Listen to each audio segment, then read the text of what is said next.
Hello, and welcome to another episode of Just Cuz, the podcast where two cousins talk about things they love. Just Cuz, and today we are going to be talking about sequels.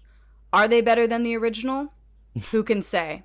We can, and Most the of the answer time, is yes. I'd say no. Most sequels are not better than the original, but sometimes on rare occasion, they can be, and sometimes they can even be better.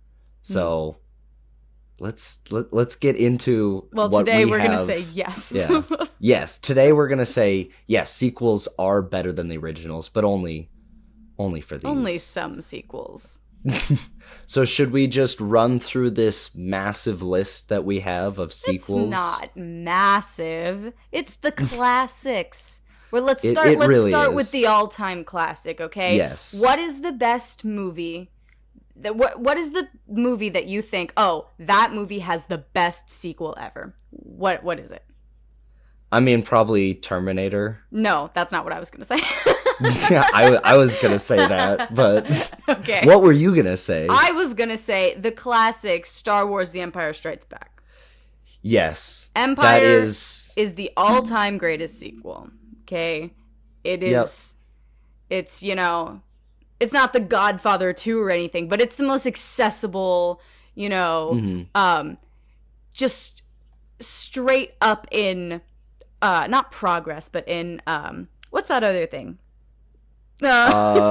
Just taking what everything was good about in the first and making it better. Yeah. What's the one word phrase for that? Whatever that is. I don't know. I asked you. You're putting me we're on the spot. wordsmiths here. Yeah. I know tons of words. That's one. There's another one. Progress, not progress. I already said that. Whatever. You know what I mean. It's way better than the first one. And you're right. It takes everything that was good about the original Star Wars and it improves upon it. Improvement. There it is. That's it. Yes. It took us so long to find the word improvement. But that's why we got a podcast, because we can talk about it. Talk about trying to find the word improvement? Exactly. That's a boring podcast. Yeah. But instead, we're here to talk about Empire, which honestly is just... I mean, the battle at the end where Luke and Darth Vader are fighting with their lightsabers is still an all-timer. Until they start using the Force, then it's a little... Then it shows its age. Not everything ages gracefully, okay? Some things age like milk, but that movie as a whole did not. Yeah. And you know what? It just starts, it starts off, it's got a first battle, it's all, it's on Hoth, everything's cold, and then Luke gets shoved into what is that thing? Not a tauntaun. Yeti. Tauntaun, yeah. He gets shoved into a tauntaun. It's really fucking weird. And it's just great. It's bonkers at first, and then if you would just break it down to its parts, it's a bonkers movie, okay? It really is. It starts with a strange battle with little walking robots that Luke he beats them by doing a literally Looney Tunes method of war. He just ties a rope around their legs and they fall down. Oh no. And then Luke is like, I got captured by a Yeti. Han's got to save me and put me in a tauntaun. And then he's But first he has to use the Force. Which shows that he's kind of good at it. That's nitty gritty. I'm talking about just the broad strokes of this movie. Then Han and Leia bicker, and then they go off together in the spaceship. And Luke's like, "See you guys. I gotta go to Space Swamp and find a little green menace who's gonna ride on my back like a backpack and watch me do flips." But first he's gonna grift me because I don't know why. Right. Because he's a little idiot. Nah. No, he's just That's old mean. And bored, I think. Yeah, he's just having fun. Yeah. But no, and then Leia and Han are gonna have basically a romantic comedy, but then they're gonna fly into the mouth of a monster, and then they're all gonna meet up at Cloud City. It's bonkers. It sounds like a Looney Tunes movie. I'm not even joking. But somehow it works, and it's is it more bonkers than the first Star Wars? Yes and no. It's I'd say yes, and that's why it works so well. Yeah, probably. Because they just leaned into it. Mm-hmm. But I mean, I mentioned one earlier, and that would be Terminator. Oh, yeah. And I don't necessarily love the first Terminator, but let me tell you, I really, really love the second Terminator. It is T2 is one of the best sequels out there. And it's really interesting because it's from the same director, which this isn't a rarity. We will talk about that later on this list, but the fact that, and that director is James Cameron, could go around and make a slasher movie with the first one and then just evolve it so much and make it just an action classic. It's superb. And even just the way that the special effects to this day, they hold up. And that stuff is more than 20 years old. Mm-hmm. And I just don't understand how that could even be possible. But that's possible for a lot of movies, and even some on this list. Yeah, I mean, like, Empire holds up too in the special effects mostly, except for all the things that were fucked with, but in the special editions. But you know, it's practical effects. It's not taking shortcuts. It's not let's fix it all in post. Let's film everything out of order and have no plan until we get into the edit room. That's not how you make a decent film, okay?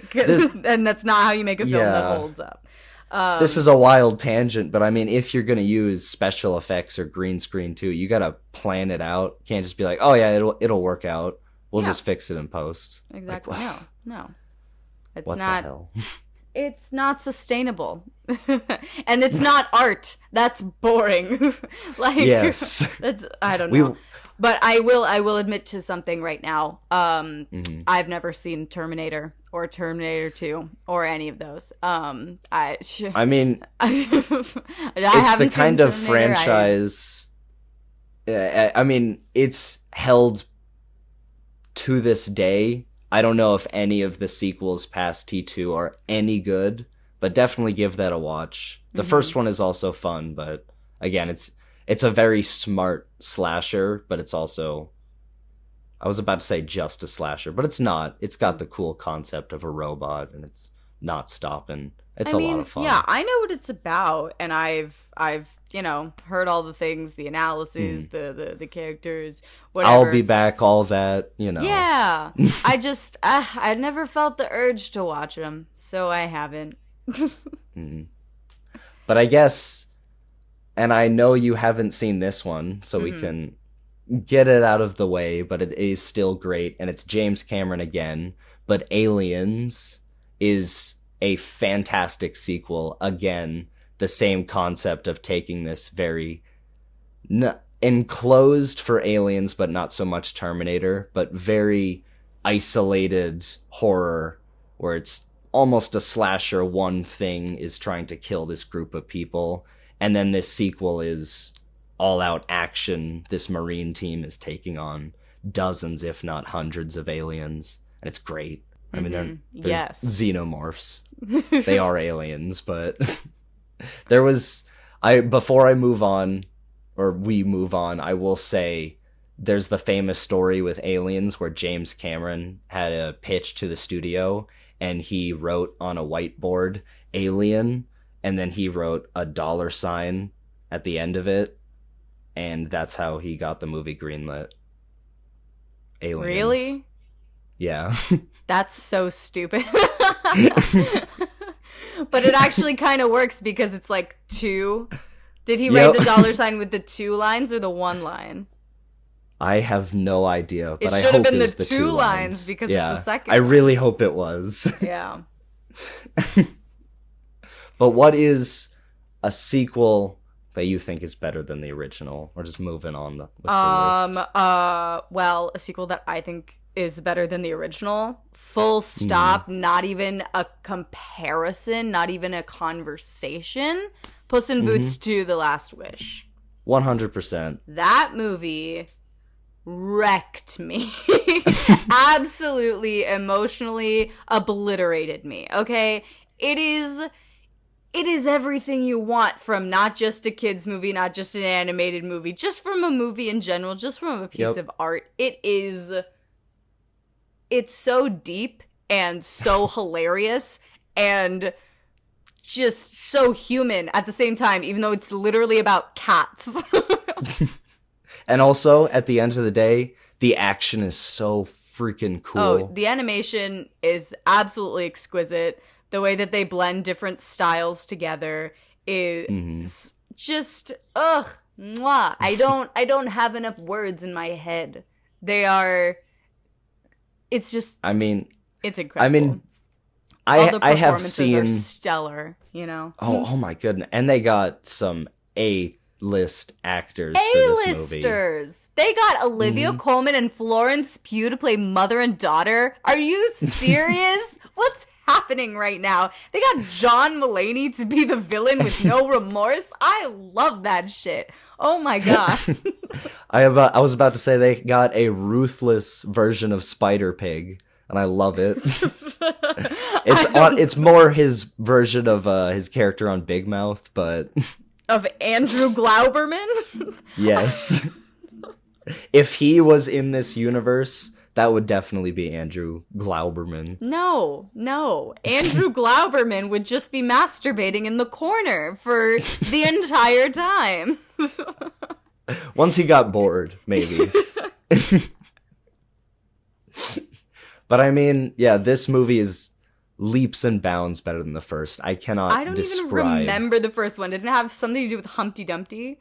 It was dumb. And it was a bad movie. The golden goose, and they were trying to get the egg. Like, it is a fun movie, but because of the second, this one has been, or the first has been removed from my memory. You don't even need to watch the first one. You don't need to know anything that happened in it because everything is explained in Puss in Boots 2. All you need to have seen is maybe Shrek, which of course you've seen Shrek. So. Yes. I mean, Shrek's in like a frame of this movie, so. Is he? I thought only Shrek's babies were in it. No, when... Wait, was Shrek... Wait. When Puss in Boots' memory... Yeah, when he's cooking. Was that Shrek? No, that was the Muffin Man. It's when his life is flashing before his eyes. That's when he sees Shrek. When it's... Yeah. When he's remembering all of his loved ones. Right. And the good times in his life. But I mean, something that we're talking about with this list and with this podcast episode in general is sequels that are so good that they almost make you forget the original. This one is almost at that top of my list for that. Yeah. I mean, just what you said of you don't need to watch the original. I would never watch the original again. Yeah. I don't think I'll ever need to watch that movie. No. And I've seen the second one so many times. I bought it. I paid money for that. Even though it came onto streaming like 2 months later, I don't regret buying it. Because now you own it. You can watch it whenever. Sort of, unless whatever platform I bought it on decides to pull it, then it's just gone no matter what, even though I paid for it. That's a crime. That should be a crime. That's literally insane. Can we talk about that for a second? Yeah. How can they just do that? How can they just do that? It should be a contract. You paid for this. This is your property now. But it's not. It's digital. It's on their platform, and whatever they decide to remove, and you can't access it anymore. Wow. So much media is going to be lost. There's going to be, it already has been, like, so many things have been pulled from HBO Max. So many things have been pulled from Netflix and not shown up anywhere else. They're just like, and Disney Plus has pulled a lot of things and they're just storing it. Why? What is the goal here? To make audience distrust you? Yeah. Just a small amount of people can get raises. And we're at a point where creators are going online and asking people to pirate their work so that it can be seen. Just so it can be seen. Like, they're not just, they're shelving things, they're locking things away in a vault, and they're also, like, canceling everything. I'm really upset about Our Flag Means Death being canceled, guys. I did not know that. What the actual fuck? I'm super upset about it. Okay, to be fair, I have not heard this from a reputable source. I just heard it from TikTok, but I think that it's true. because I think the writing was on the wall, and they made the end of the first season, end of the second season sequel. Connected it to the episode. They made the end of the second season a good enough ending where it had at least a little bit of a resolution where people could be like, okay, well, at least they're all that happy. Could work, I guess. But they obviously had more places to go. Even though I can't imagine Our Flag Means Death without Izzy Hands, but like, what the hell, guys? I'm pissed. I don't even know. It's a tragedy. R.I.P. I'm at a loss. Yeah. I'm at a loss for words. I wasn't aware that it was even canceled. I'm sorry to spring that on you. That's traumatizing. I feel really bad about it that. Really is. This is we're watching you go through the 5 stages of grief right now live. I'm not even kidding. At first I was like, that's not true. No. It's denial. Yeah, you're there. It's a real hard time. I'm still in anger. But moving on so that we can move on from this hate. So that we can try and heal our hearts. We can move on to a comedy, which I'm pretty sure you've seen, but you still say you don't remember. And that's 22 Jump Street. Yeah, I have absolutely no memory. Wait, which is the one? Okay, so 21 Jump Street is the one where Jonah Hill and what's-his-face go to high school. Channing Tatum. I can literally never remember who Channing Tatum is. I think we've talked about this before. I know what he looks like, kind of, because of the Magic Mike commercials. And I've seen him in other movies, but I constantly forget who he is. I don't find him attractive. That's the thing. Like, I don't get it. Like, he's just like a brick to me. It's just like a brick of white man. He's just very big, and that's all I remember. I don't understand that because I'm as straight as they come, and my goodness. Okay, well, that man. That man is objectively handsome. Really? I would kiss him. I don't get it. There's so many other people I would kiss before Channing Tatum. I don't get it. Anyway. We can debate this at another time, at a later date. We should do we would kiss. We should do those fantasy football brackets and debate all of the choices. That would be a good episode. That would be fun. I would listen to that. We should do that. But 22 Jump Street, it is as good as, if not better than the first. Okay, remind me what happens in it, because I don't remember anything. I definitely saw it, but I don't remember. So they point this out many, many times, but it is the same movie as the first. Right, they go to high school again. No, they go to college, but then they're just... Okay. It's the same exact case where they're trying to find the dealer of some drug so that they can stop the drug from being at the place because it's killing people. That's probably why I don't remember it, because it's exactly the same. But that's the point. Who was the big guest star in that one? Right? There was a big sequel guest star that they had, didn't it? Not that I remember. Really? I mean, there was some famous people, but... Or not guest star, but I for some reason I remember a famous person being in it. I don't know why. Keep going. I don't remember it. There's just 2 reasons why I have this on the list, and that is, first being that Ice Cube, their commissioner, I don't know, their captain. Yeah. But the guy who leads them, he always makes the joke about how they just have to do the same exact thing that they did in the first one, because it's the same exact case, and if they just go step by step and do the same thing, they will get it done, and that's what he wants. Okay. And it's very funny. Explaining a joke is never funny. It's a sequel that references the fact that it's a sequel, and references the fact that it's one of those it's imitating one of those bad sequels that's just a rehash of the original, but it's, by doing so, it is not that. I get it. Yes. I get the draw. I could also or I might convince you to rewatch them just for the fact that they're directed by the same person who did Lego Movie and the 2 Spider-Verse movies. So, what? Yeah, no, these movies are very, very good. I You didn't definitely know gotta he rewatch directed them. the Spider-Verse movie. Whoa. But okay, fine. this movie Okay, fine. also- I'll rewatch them. The second movie also ends with like a franchise run through where they do like 24, 25, 26 up to like millions. And So, it's just Marvel. Yes. But they make fun of that. It's all in the credit sequence, and they make a joke about how one of them, Jonah Hill, was recasted with Seth Rogen for a movie. That sounds right.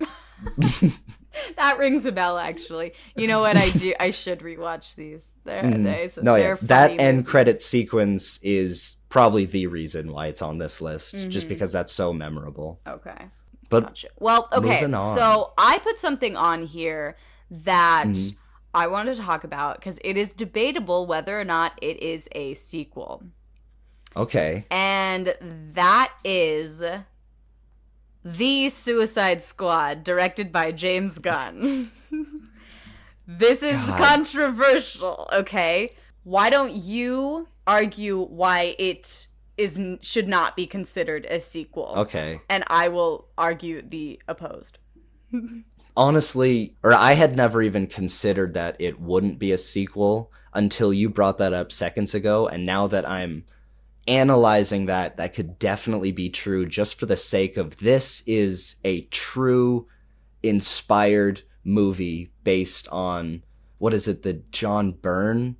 God, I hope I'm not getting that wrong, but it is the original The Suicide Squad comic book run. This is nowhere connected to Suicide Squad other than borrowing some characters that are from it. Like, this is... It's a similar story just for the sake of it's about a group of people sent on a mission that they're not going to come back from. But this is not only a version that's 1,000,000 times better, but it's just not what the original was, which was, I don't even know, a mess of editing and leaving stuff trash. on the It cutting was room trash. floor. We can all agree. Wasn't even. Yeah. Okay. But yeah, that's pretty much my argument. Excellent argument. Let me tell you why you're wrong. Okay. So this whole sequel, it being a sequel, that all hinges on Harley Quinn. To a lesser extent, Viola Davis's character, whose name I forgot, but mostly... And Rick Flag. Oh yeah, I forgot he was there. And Captain Boomerang. Right, there's a whole lot. Right. No.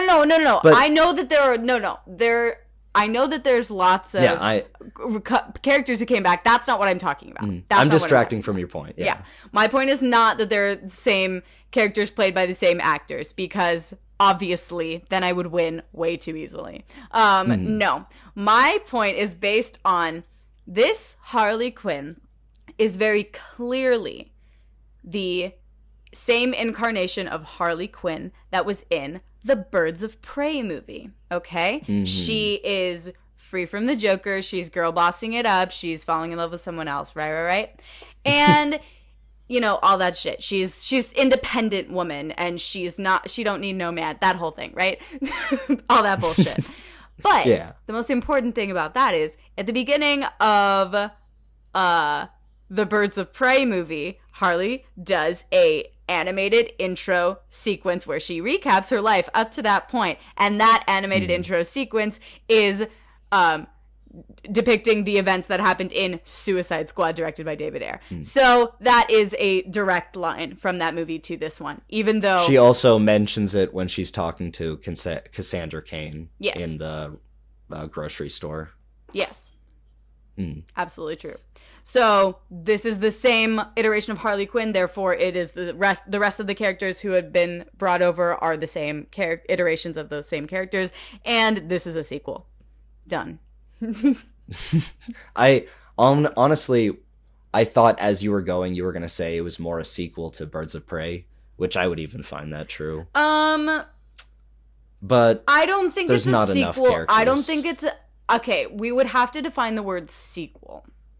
Because I think, in my mind, sequel is a direct follow-up to a direct property or a direct concept. You know? I wouldn't say that The Suicide Squad is a sequel to Birds of Prey. Whatever the subtitle of that movie is, it's really long. And the fantabulous emancipation of Harley Quinn. I don't know why I was able to say that. You know that off the top of your head. We have that written no idea. Nowhere. That's hilarious. Anyway. What were we saying? Okay, so I think that it's more of an extended universe where a character appears multiple times, like Ant-Man being in Civil War. Civil War is not a sequel to Ant-Man, but he's in both of them, right? That's kind of how I feel about that. I think it's a sequel to Suicide Squad because it's the same concept. It's the same thing. It's the Suicide Squad, but Birds of Prey is completely different. It's not about that at all. The characters in that are not all villains. They're not all incarcerated. They are women from all different walks of life and Ewan McGregor. So I don't think I would be comfortable calling it a sequel to that. Yeah. Harley Quinn ends Birds of Prey at a very different spot than she begins the Suicide Squad. So yeah, it doesn't work at all. But the Suicide Squad, I've seen that movie so many times. It's so good. It's so incredible. It's the fact that Polka Dot Man is on screen. It's hilarious. I cannot believe that. It's so funny. I can't even think about it without laughing. He always sees his mom. Everyone's got mom and dad issues, and it's amazing. Don't we all, though? No. In some way. It's such a good film, guys. James Gunn, he really knows how to make a movie. My guy is just very talented. Okay, he will be on this list again. What's not on this list, though, which we should do a shout out to, is Scooby-Doo 2: Monsters Unleashed. That's the single best film of all time. I wouldn't go that far, but I would say it's much better than the first. No, it's not. That's a reference to one of my friends who absolutely adores that movie and made me sit through a 90-minute slideshow presentation about why that movie was the best adaptation of Scooby-Doo Monsters Incorporated. Monsters Unleashed? No, what is the Inc? What is their thing? Mystery Incorporated, that's it. Yes. Their title. Their van called. I wouldn't call it a business. They really just have a van. Yeah. I'm sure Velma has some books going on in the background. She seems like she keeps books. Anyway. But no. That's a great film. This is a great film. James Gunn rocks. Should we keep with James Gunn and talk about his other set of movies on this list? I think so. They're not as good as the Scooby-Doo movies, but whatever. Not Scooby-Doo Monsters Unleashed. Not Scooby-Doo Monsters Unleashed? Did you see Velma in that movie? Hot damn. Also, Scooby-Doo at the end, when he pulls through and he says, "I'm Scooby-Dooby-Doo." Yeah. Oh my god. Absolutely Hero. Iconic. Salute that man. Wow. But I mean, one thing that is no Scooby-Doo is Guardians of the Galaxy Volume and I mean 2. Technically both of the movies after the first count as sequels. Well, technically all of the Guardians of the Galaxy movies are not Scooby-Doo movies, technically. But well, there's a dog in it. What? So Cosmo. Oh, I mean, she's in the first one. Calling Rocket a dog. Oh. I was like, what? No.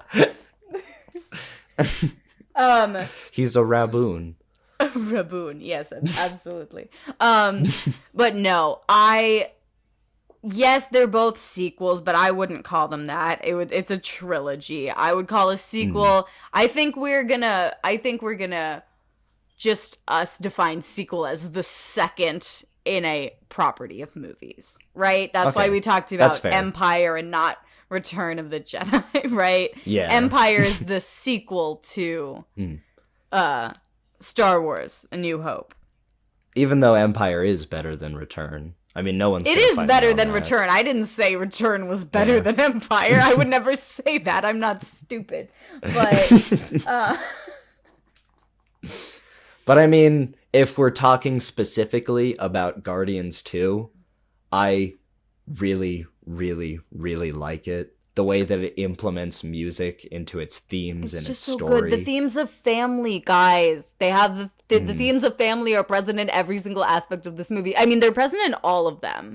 But this one, my God, everything. There's constant parallels, there's constant foils, it's so good and well thought out.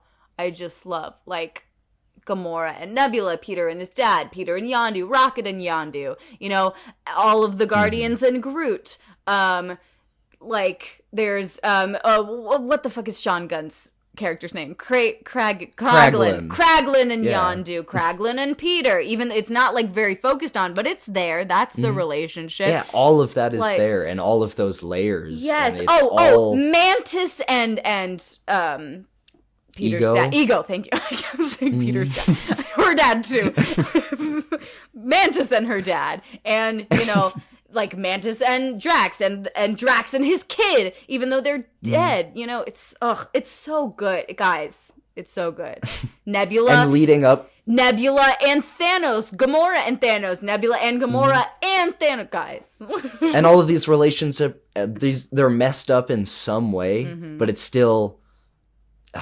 it's still great. And leading up to this movie, James Gunn said that he wasn't going to have a planet with a big face. And guess what? He lied. He had a planet and it's only for like one shot. I wish that there was more, but I love seeing it. I liked it better when he was, you know, when he was Ego, because it's just so metaphorical. He's literally the ego. Like yeah. Like, what is it?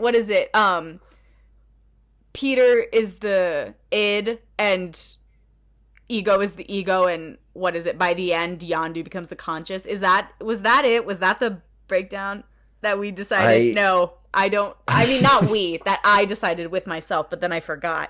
No, I think I'm making a fool of myself. Forget what I said. I don't know, but it's something really philosophical and deep, and I did think it at one point, and I want you all to know that. I did think it, and I am smart, but I forgot. So I'll have to watch it again and think it again. No, yeah, this movie's fantastic. I think the third, upon rewatch, might be the best. I don't know how a trilogy can get better as they go. They have decent James Gunn creator. They have someone who thinks it through. They have someone who makes a movie not just to make a movie, but because they have something to say. Maybe that's how it gets better. Maybe Hollywood should take note.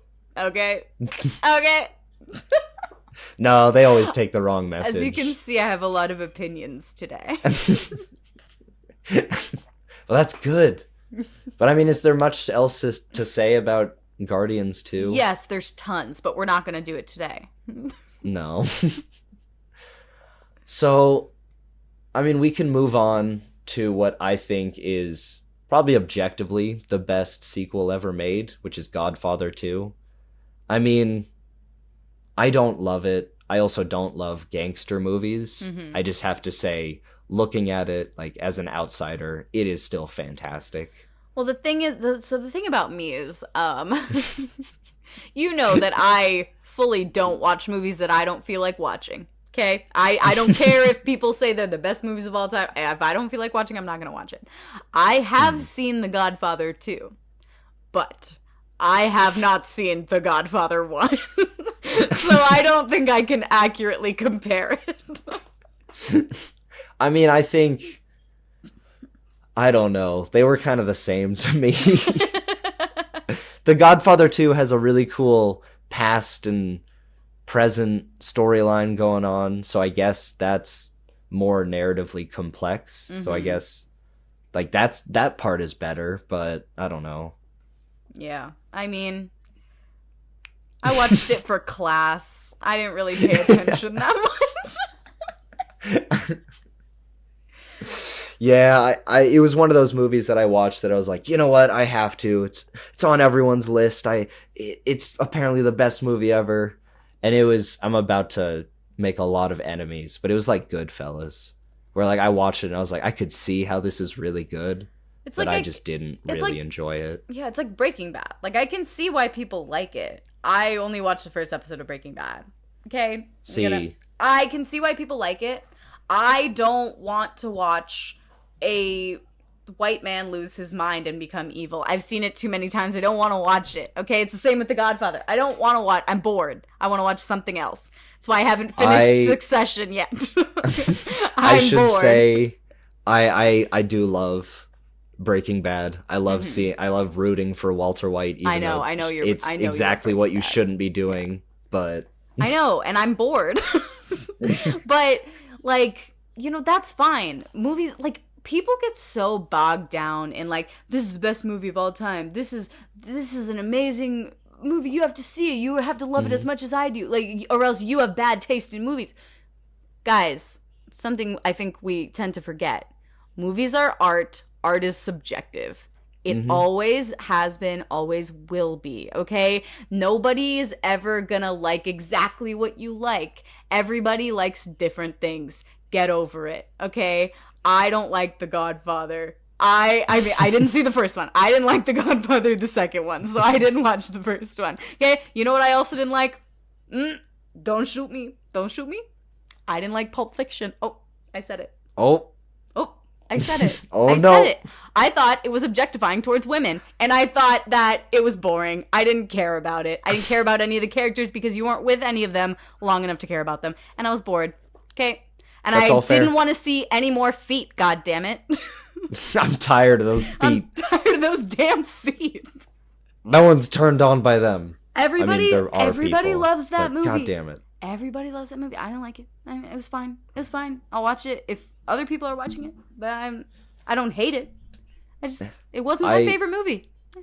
No, yeah, I definitely don't hate Pulp Fiction either, but I would so much rather watch Kill Bill. Either of those parts. That's another sequel, Kill Bill 2. Oh. Bringing it back. There you go. We got it. Kill Bill 2 is fantastic. Yeah. Moving on to another sequel that is so much better than the original, and that is purely because I objectively don't like the original, and that is Top Gun Maverick. Oh. Another one I haven't seen. Are we just doing movies Sasha hasn't seen? Is that what this episode is called? Jeez. We can just knock those out. No, I guess since you haven't seen it, I will do the classic thing of saying, Sasha, you haven't seen Top Gun Maverick? Nope. No, it's really good. You gotta watch it. Okay. It's one of those movies where it is objectively good because the narrative is great, but also just because Tom Cruise and a bunch of other actors actually went up and didn't fly jets, but they were in jets and they were pulling G's, and you can see that on their face, on their rippling skin. It's really good. I mean, what is there to say? It is a legacy sequel that, because I kind of spoiled it earlier of what I said, but it's way, way better than the original, in my objective opinion. I thought we were only talking about sequels that were better than the originals. So I mean, I'm just by its inclusion on this list, you win Top Gun Maverick. You are better. Said by someone who has seen neither film. Don't watch the first. You could. I do love watching two people who hate each other begrudgingly respect one another. Do they fall in love? There's no kissing, but they play a lot of sweaty volleyball together. So no, they don't fall in love. I'm not interested. You gotta read between the lines, Sasha. No. I'm tired of that. If they don't fall in You're love, I'm right. not interested. You're right. I don't even know who the two people are. If they don't fall in love, I'm not interested. It's Tom Cruise and Val Kilmer. Oh. God damn it. Val It would be Kilmer. fun to watch. I know that guy. He's Batman. Yeah. But well, what the next is... one, I can see your Yeah. I can see your list. The next one on there is Blade Runner 2024. Another one that I haven't 2048, whatever. But I haven't seen another one that I haven't seen. But I have 2049. seen, what? It says 2048. No, does it say 2040? Yeah. It's 2049. Whoops, sorry. 2049. I haven't seen it, so I wouldn't know. Well, but I did see the original Blade Runner, so the point that I have to make is I think the 2048, the sequel, you have 2049. 20 is it? What year is it? Oh my goodness. I don't know. Probably 2049. I probably wrote that, and that's why it's wrong. Whatever the sequel is, I think it is a better story, but the original has a much better mystery. Like, there's not that much information that we find out in the sequel that compels you forward. Mm-hmm. Rather, the characters and what they're going through, that's what's more interesting. Mm. I mean, I really liked the original Blade Runner. I didn't not see Blade Runner 2049 for any reason. I think I just missed it while it was in theaters, and then I just never ended up seeing it. And I've heard great things. I've heard Harrison Ford and the young guy that they paired him with, whoever that was, that were really good in it. The Goose. What? Ryan Gosling. Oh, the Goose. A goose. They paired him with a goose. Harrison Ford's Coming just like, this I don't fall, want to die. Harrison Ford and a goose. Quack. I'd watch it. He's got a gun. Well, yeah. I mean, I don't have anything to say. I didn't see it, but I'm sure it's good. It is one of those movies that you gotta watch just for what it has to say. Yeah, it's really good. Let's close out this list with an amazing sequel that we have both seen.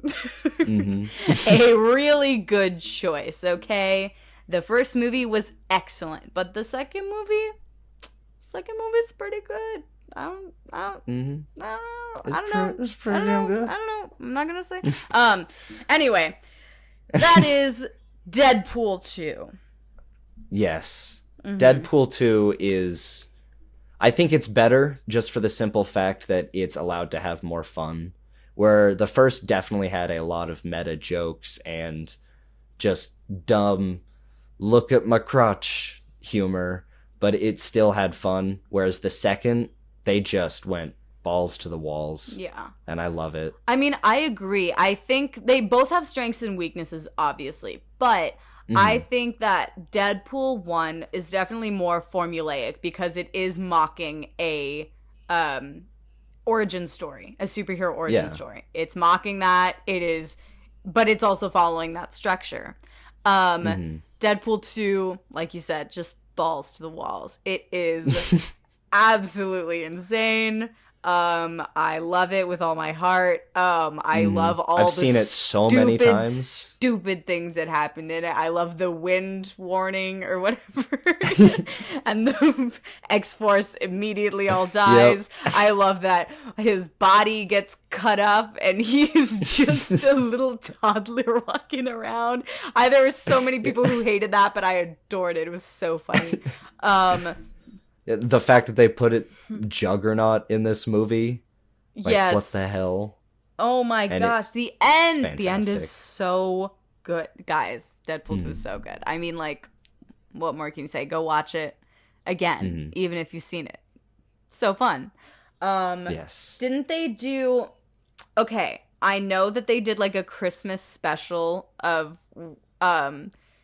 Deadpool reading the story of Deadpool to Fred Savage, but I don't remember if it was Deadpool 1 or Deadpool 2. It was Deadpool 2. Awesome. That makes it better. Yes, they have a Christmas special mocking the Princess Bride, or parodying the Princess Bride, where Deadpool reads Fred Savage Deadpool 2. It is also a PG cut of Deadpool 2. Oh, so, is it? Oh, well then it's worse. But I it's think still funny. There might still be cussing, like bleeped out, but there's definitely no blood. Mm-hmm. Well, that's why they have to have him narrating, because that cuts out a lot of plot details. Yes. That's a clever way to do that, though. Mm-hmm. I've seen clips of it. I never would have paid for it, but it's a fun concept. Mm-hmm. I watched like the beginning where he's just introducing it, and I was like, oh my gosh, it's Fred Savage. No way. He's a Princess Bride. That's a Princess Bride. Oh my god. As you wish. Well, we have. Oh my god, this is fun. We have a couple more movies before we move on to our next segment. Yes. The first of which is I thought that was the last one. No. Well, we added one right before we recorded, but before we get to that one, I want to talk about The Dark Knight, which a lot of the time if I'm bored and I want to just watch a movie that I know for a fact I will be able to get into in minute one, it's The Dark Knight. I love that movie so much. There have been better Batman movies that have come out since, but Dark Knight is such a good one to go back on. And it is not necessarily hands and shoulders, but it's better than Batman Begins. Hands and shoulders. Head and shoulders. What? He's doing a handstand, so that's why it's hands and shoulders. What? I'm tired. I'm not following your train of thought. Do you mean Head and Shoulders better than the first one? Is that what you were trying to say? Yes, better than Batman Begins. Okay. All I heard was Hands and Shoulders, and then Batman Begins. Just imagine me doing a handstand, and I got Batman Begins, like a DVD, and it's on a platter. On a platter where? In your hand when you're doing a handstand? How? It's a one-handed handstand. Yes, and I'm hopping over to you. Wow, you're much more athletic than I gave you credit for. And on that platter, along with it, I also have a DVD of Across the Spider-Verse. Oh, yeah. That one's not on the list, but it should be, because Across the Spider-Verse, woo! That's a great film. Wow. Actually, I want to watch it again. Yeah. It is so good. I finished reading the screenplay a few weeks back, and I watched the movie the second I closed that page, and my goodness, it's just as good as you remember it. I don't know if it's better than the first, but we've talked about it plenty on here. We have a whole episode about it, so instead of us talking about it now, go back and listen to that. We probably have more succinct thoughts that don't have anything to do with hands or shoulders. Or platters of DVDs. But one thing we do have to talk about is how much we've been consuming, because we're moving on to the consumption corner, where we're just starved for content. Gobble that up. What have you been consuming lately? Well, hair flip. This week. I'm also tired. Hi.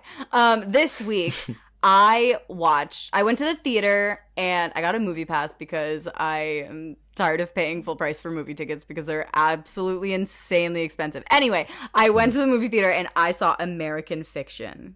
Guys, it's so funny. It's so funny. It's so good, and it like has an actual message and a point, but it's also hilarious. And I'm like, this is such a great movie.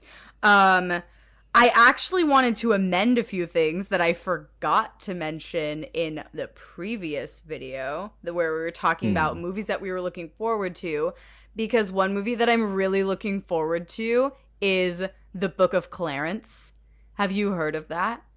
Yes. Oh my gosh. The Book of Clarence, I saw, it was in a preview for American Fiction, and I was like, oh my god, I totally forgot about that movie. I have to mention it. It looks absolutely hilarious.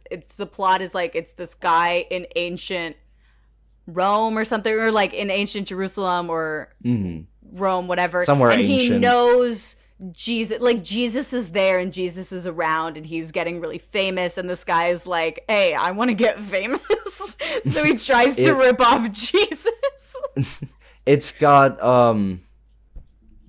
what's his face? He's in Knives Out and he's in Sorry to Bother You. Yeah, I don't know actors' names much unless you feed them directly to me. But yeah, he's also in Atlanta, but it looks like a modern day Life of Brian. Yeah, it looks so funny. And then there's also one that, hold on, I forgot the name of. You talk for a second. I have a couple of amendments now that you bring it up. Umbrella Academy season 4, and I believe the final season is coming out this year. Cannot wait for that. Yes. House of Dragons season 2, I think might come out this year. So if that is, we're definitely excited for that. Yes, yeah. War amongst the family.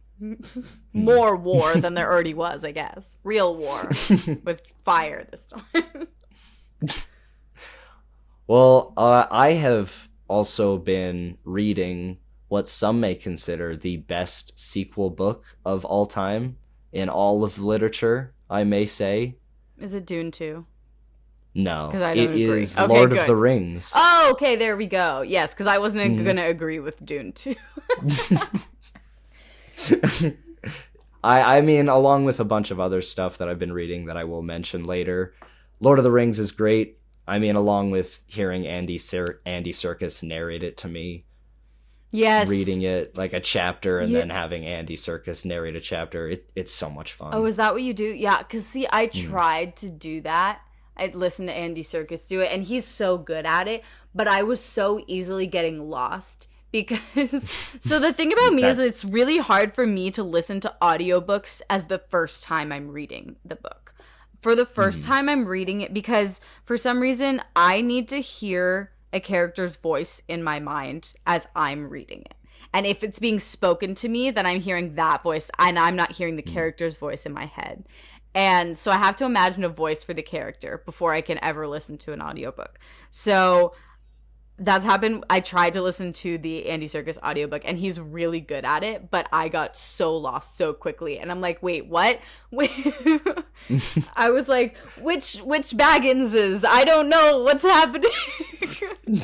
There's too many in the Shire. I'm confused. Why is there 20 years going by before Gandalf comes back? Guys, help. Exactly. What is happening?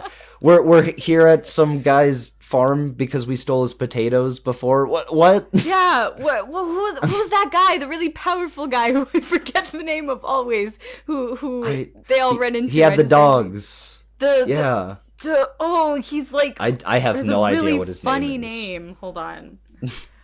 I'm pretty sure they've also, where I'm at, they've met Tom Bombadil. That's it, Tom Bombadil. That's what I was talking about. I think that's someone different because Tom Bombadil's just singing and he's crazy. I don't even know what the hell he's on about. Okay, wait, you haven't gotten there yet. Okay. I don't know if it's like, it's not really like a big reveal, but Tom Bombadil is like the most powerful character in all of Lord of the Rings.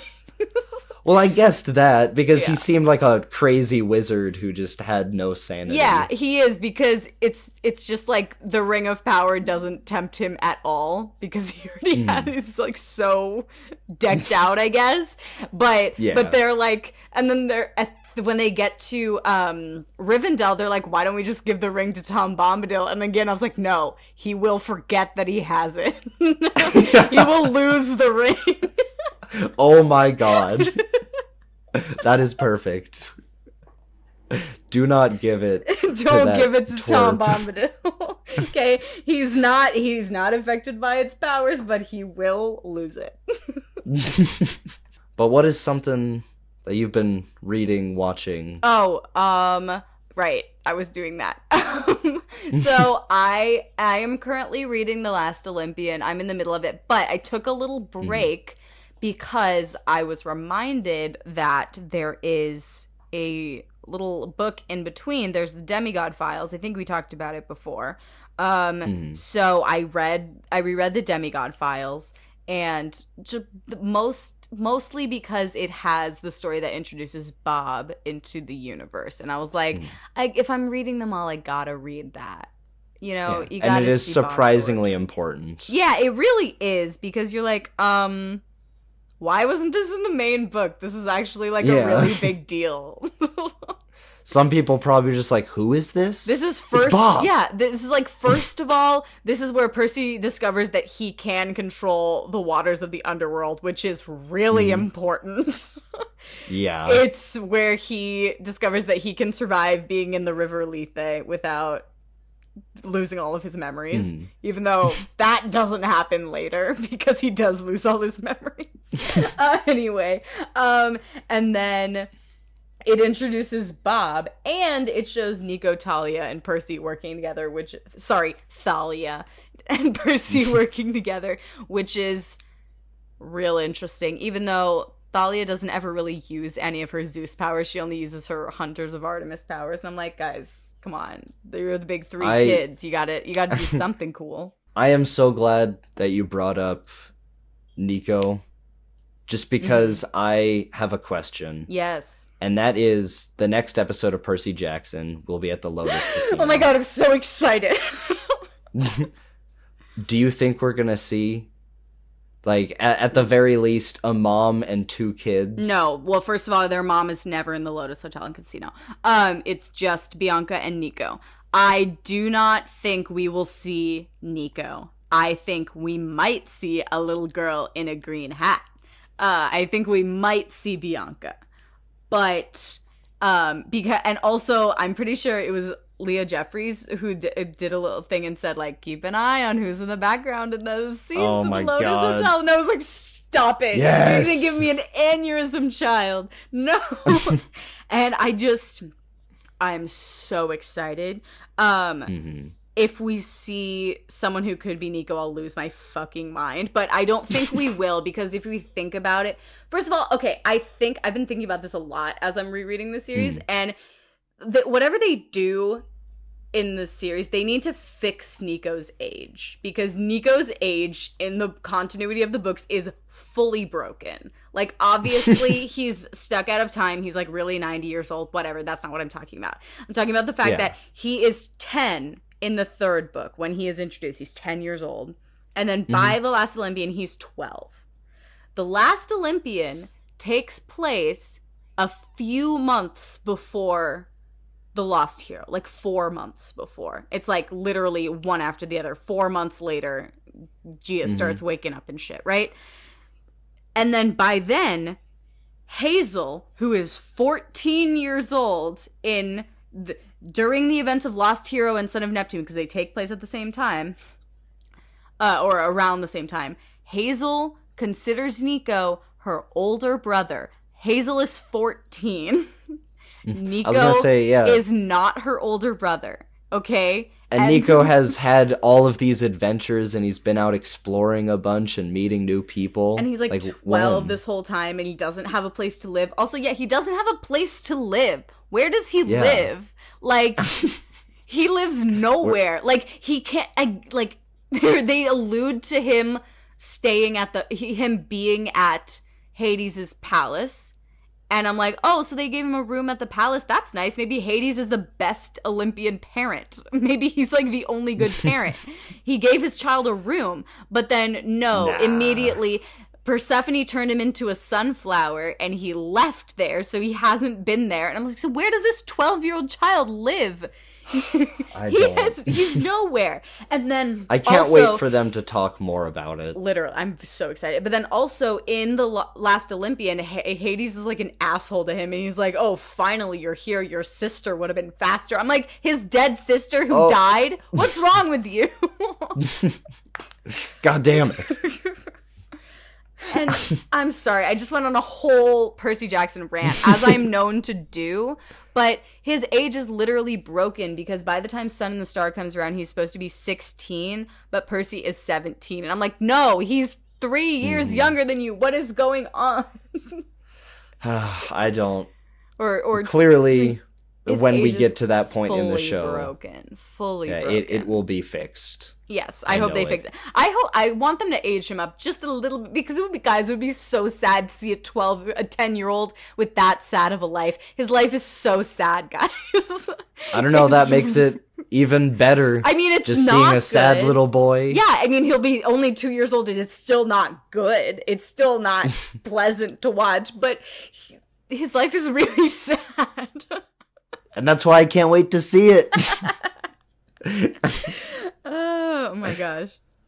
Anyway, But what have you been watching? Yeah. Before I talk about a certain Marvel show that was dropped all at once, I do want to mention a indie comic that I've been reading, which I read a few issues years back, and this is Maniac of New York, and I believe it is all out currently, so I'm going through, I'm reading all of the issues that I've already read, and I can't wait to read the future ones. It is really good. It is about a Jason-esque hockey mask serial killer, and he's just out on the loose in New York. There's a certain cop who has a connection to this killer.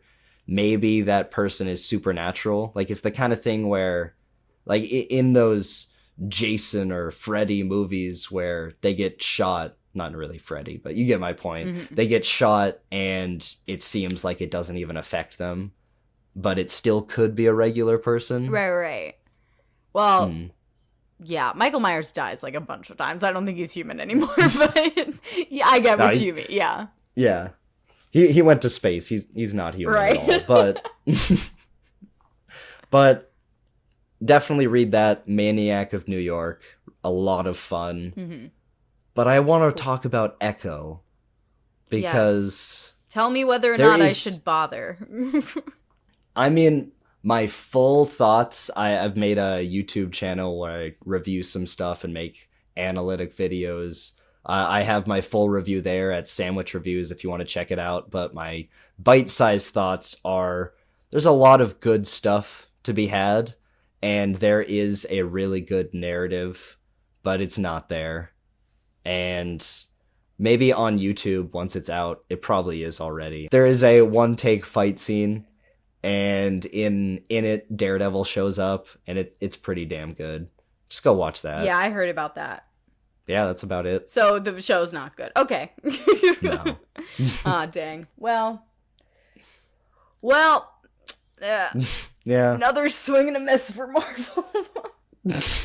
Sorry. Especially, this was supposed to be like the return of the Netflix style gritty TVMA gore. Was it yes. though? That's how it was advertised. Like that? Really? Oh yeah. When they dropped it all at once with no ceremony and didn't give it any advertising. Really? Was that how they marketed it? I don't think it was. Definitely I watched many of the trailers. I was a little excited for it. It was definitely marketed as, this is the gritty return of Netflix Marvel, because this was also, they were selling it on Kingpin is back, and even in the trailers they had parts from the Netflix series as Kingpin as a kid, and it's just it doesn't work. No, it just makes you sad, and then makes you want to go rewatch Daredevil. Yeah, which I honestly did. After watching Echo, I just watched some good episodes of Daredevil. Daredevil's great. It's so good. Mm-hmm. But yeah, if there's anything else that you've been watching, reading. I've been watching stuff, but I genuinely, at this moment, I cannot remember any of it. I am at a complete blank. I mean, I do have one other, but I can save that for later. But with that, this has been a much better sequel podcast.